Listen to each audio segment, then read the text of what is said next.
Kalau dunia ini mesti akan kita tinggal para hadirin, dan belum pernah bisa dimiliki oleh siapapun mulai zaman Nabi Adam sampai sekarang. Yang telah diberikan kepada kita ini satu tok para hadirin, dan akan nempel kepada kita terus. Apa itu? Badan kita ini para hadirin.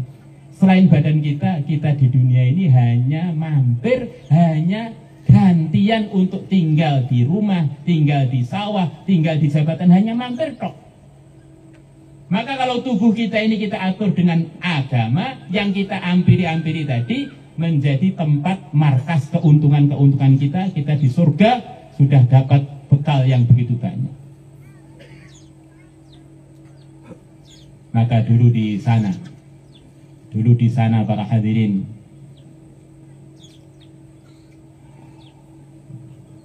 di negeri Arab sana ada orang yang terkenal sangat-sangat tolol.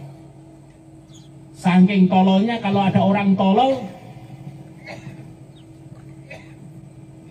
dibilang ini tololnya seperti si itu, atau tololnya kalau kebangetan kok tolol-tololnya melebihi si itu. Nah, si itu tadi namanya adalah Haban Naqah. Begitu tololnya si Haban Naqah itu para hadirin wal hadirat, sampai dia ini lupa namanya, apalagi alamat rumahnya, apalagi nama ayah ibunya dan saudaranya. Diri dia sendiri dia lupa namanya. Maka ada ungkapan dalam bahasa Arab, ahmaku min Haban Naqati. Orang ini lebih tolol melebihi si Haban Naqah. Maksudnya tololnya sudah tidak ada yang melebihi dia. Maka keluarganya ini saking sumpeknya ngerawat Haban Naqah, sebentar-bentar lupa, ngerepotin dirinya, ngerepotin orang, ngerepotin keluarganya.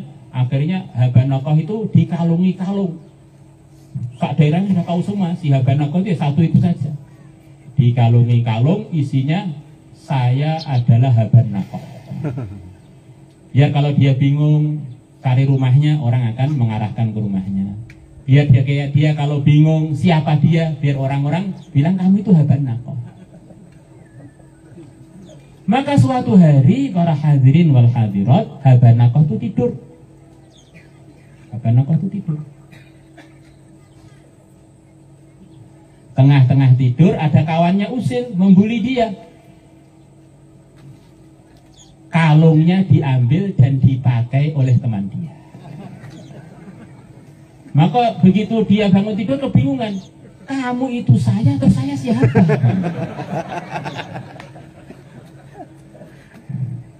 Ini satu cerita lucu, tapi ini maksudnya ada maksudnya para hadirin wal hadirat.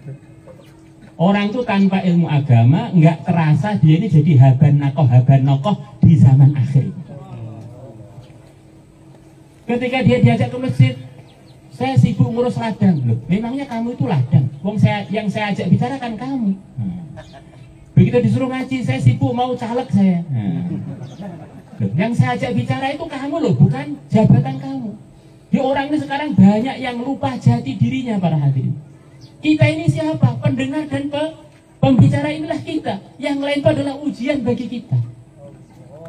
Orang sampai akhirnya nggak bisa bedakan siapa jati dirinya, akhirnya lupa ngelola dirinya. Yang dikelola yang titipan-titipan itu para hadirin. Yang dikelola yang diampiri-ampiri itu. Rumah sewaan, rumah gantian, sawah gantian, jabatan gantian, dia serius ngurus itu sampai lupa memprogram dirinya dengan program yang manfaat untuk akhirat dan di dunianya.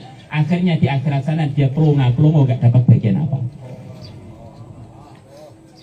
Itulah ilmu agama yang sedang kita pelajari dan akan terus kita pelajari dan kita ajarkan. Bagaimana hidup kita mulai ujung kaki sampai ujung rambut memang manfaat untuk kita para hadirin. Kebun kita gemuk-gemuk, kebun kita subur-subur, sapi-sapi kita subur-subur, diri kita miskin akhirat, Masya Allah. Padahal mereka itu bukan kita para hadirin. Kenapa kita ngerawat yang selain kita begitu serius, ngerawat diri kita kadang-kadang lupa. Allah. Diri kita inilah yang akan dihisab dan sedang dihisab.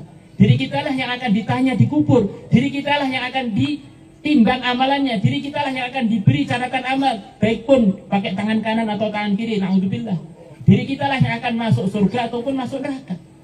Maka kita ini ya kita ini. Maka kalau diri saya sudah dalam ridhonya Allah, saya sukses. Walaupun saya jadi punya jabatan tertinggi, kaya yang terkaya, tetapi kalau diri saya, itulah saya, kok tidak amal agama, saya adalah orang paling rugi. Karena semuanya berkembang kecuali diri saya. Semuanya maju kecuali diri saya mundur. Kemajuan kita hanya kalau dalam tubuh kita praktekkan ajaran-ajaran agama yang isinya pelurusan iman dan amal yang telah diajarkan oleh yang mulia Nabi besar Muhammad sallallahu alaihi wasallam. Nanti para hadirin, pada hari kiamat sana akan ada timbangan amal. Dalam hadis riwayat Abu Nu'aim. Maka di sana ditimbang darah-darahnya para syuhada. Ditimbang dibandingkan dengan tinta-tintanya para ulama. Maka ternyata tintanya para ulama lebih berat timbangannya, pahalanya, anugerahnya melebihi darah-darahnya para syuhada. Maka kata sebagian ulama, para syuhada pun tanya kepada para malaikat, apakah penimbangannya ini nggak keliru? Tinta ditimbang dengan nyawa, kok beratan tinta itu bagaimana? Maka para malaikat mengatakan, kamu tahu pentingnya berjuang dari siapa? Dari para ulama, dari bukunya para ulama. Tanpa mereka kira-kira kamu tahu apa tidak? Tidak tahu. Makanya sumbernya pengetahuan kalian mengenai pentingnya berjuang, wafat dalam perjuangan dari para ulama. Tanpa mereka kalian tidak akan tahu. Maka tidak mungkinlah pabrik dengan hasil pabriknya lebih mahal hasil pabriknya. Tentu lebih mahal pabriknya. Pabrik semua kebaikan adalah ilmunya para ulama, dari ilmunya para anbiya, dari ilmunya yang mulia Nabi besar Muhammad sallallahu alaihi wasallam. Sampai selepas orang itu tahu satu kebaikan, kemudian dia tidak mau ngaji lagi. Wes pegang saya dengan satu kebaikan sampai mati. Dia bisa tahu kebaikan pun dari para ulama. Yang nggak mau ngaji pun karena dia sudah mantap, saya cukup dengan amal ini saja, itu pun jasanya para ulama.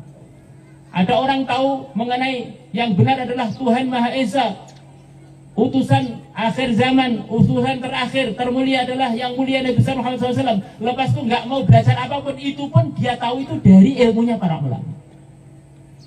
Semua kebaikan tidak mungkin keluar dari ajarannya para anbiya, ajarannya yang mulia Nabi besar Muhammad sallallahu alaihi wasallam. Allahumma salli ala sayyidina Muhammad wa ala ali sayyidina Muhammad kama sallaita ala sayyidina Ibrahim wa ala ali sayyidina Ibrahim fil alamin innaka Hamidum Majid. Ya Allah, pilihlah kami. Ya Allah, luruskanlah kami. Ya Allah, bimbinglah kami. Ya Allah, ya Allah, pilihlah kami jadi hamba-hambamu yang takwa, mengamalkan agamamu, menjauhi seluruh larangan, mengamalkan seluruh perintah tanpa ada ujian, tanpa rintangan. Ya Allah, ampunilah seluruh dosa kami, dosanya kedua orang tua kami, dosanya seluruh umat muslim di mana saja berada, dosanya semua hadir di majlis ini. Ya Allah, innaka ala ma tasya'u qadir wa bil ijabati jadir. Ya Allah, gunakanlah kami untuk ridhamu, untuk mempelajari ilmu agamamu, untuk mengamalkannya, untuk mengajarkannya, untuk memperjuangkannya, untuk menyebarkannya ke seluruh alam. Ya Allah, tanpa ada ujian, tanpa ada rintangan. Ya Allah, kumpulkanlah kami di dunia ini dengan hamba-hambamu yang saleh salihah, di akhirat sana dengan hamba-Mu yang saleh salihah, dengan para guru-guru kami, dengan para imam-imam kami. Ya Allah, dengan para imam, para muhaddithin, dengan sahabat-sahabat Nabi-Mu, dengan para nabi, para rasul, dengan pimpinan kami, kekasih kami yang mulia Nabi besar Muhammad sallallahu alaihi wasallam. Ya Allah, tunaikanlah hajat-hajat kami. Ya Allah, mudahkanlah urusan-urusan kami. Ya Allah, mudahkanlah urusan-urusan kami. Sembuhkanlah penyakit-penyakit kami. Ya Allah, bayarlah hutang-hutang kami. Ya Allah, pilihlah kami dan anak-anak kami dan madrasah ini ya Allah menjadi bagian untuk memperjuangkan agama, bagian untuk menyebarkan hidayah, bagian yang terpilih sampai anak cucu, sampai akhirnya umat menjelang hari kiamat. Innaka ala ma tasya'u qadir wa bil ijabati jadir. Ya Allah, kami titipkan kepada Engkau ya Allah pelajar-pelajar kami, wali muridnya, putra maupun putrinya, dan semua hadirin kami titipkan kepada Engkau ya Allah. Iman ya Allah, Islam ya Allah, iman dan Islam kami ya Allah kami titipkan kepada Engkau ya Allah. Husnul khatimah kami ya Allah, jadikanlah kami di mana saja selalu dalam ridhamu, selalu dalam bimbingan agamamu, selalu menggembirakan nabimu yang mulia Nabi besar Muhammad SAW. Ya Allah, teman-teman yang hadir khususnya wali murid, mereka telah banyak mujahadah khusus ya Allah. Gantilah mujahadah mereka di akhirat dan di dunia sebelum akhirat.